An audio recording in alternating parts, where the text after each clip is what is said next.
shift that is emerging within the luxury industry, and that is from made in China to created in China.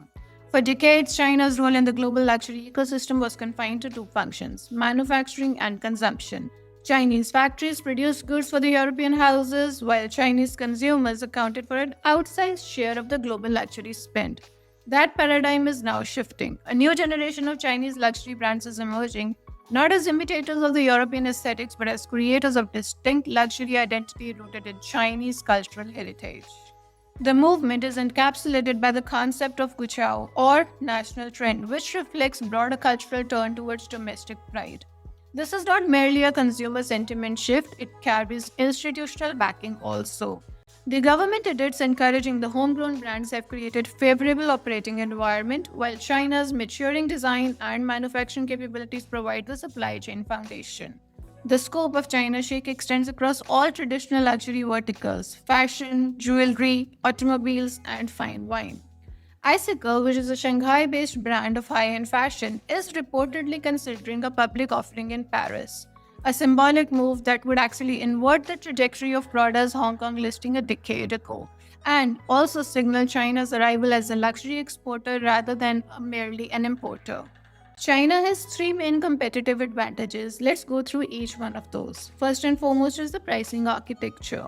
For China, the most immediate competitive level is price. Against a backdrop of economic softness and elevated youth unemployment, Chinese consumers are recalibrating their spending. A second factor is the cultural authenticity. Chinese brands enjoy a natural advantage in incorporating traditional motifs, heritage aesthetics, and cultural narratives that resonate with the domestic consumers. Jewelry houses can draw on centuries of goldwork tradition. Furniture houses can reference Song Dynasty's minimalism or the Ming Dynasty's craftsmanship. This cultural depth gives the Chinese brands an authenticity that the European competitors cannot easily replicate when selling to the Chinese market. The third factor is the proven playbook for global expansion. Now, perhaps the most consequential long-term risk for the European incumbents is the potential for the Chinese luxury brands to deploy the same competitive strategies that have disrupted other global industries. The parallel with BYD in electric vehicles is instructive out here. A Chinese company that first dominated its home market before expanding internationally with a combination of competitive pricing, technological capacity, and scale.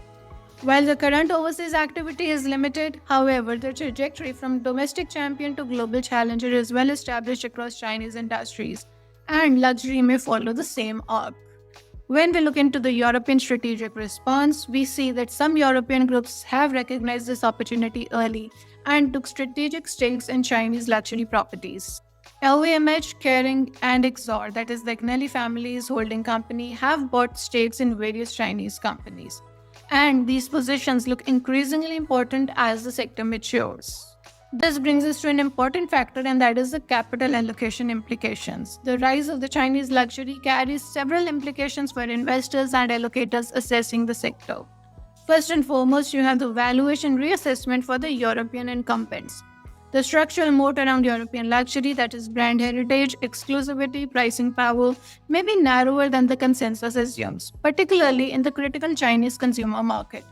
This does not eliminate the competitive advantages of the established houses, but it does introduce a new variable into the long-term valuation frameworks. Secondly, you have an emerging investable universe.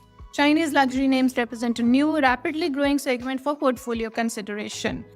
As we mentioned before, Lapo Gold's market cap trajectory illustrates the pace of value creation.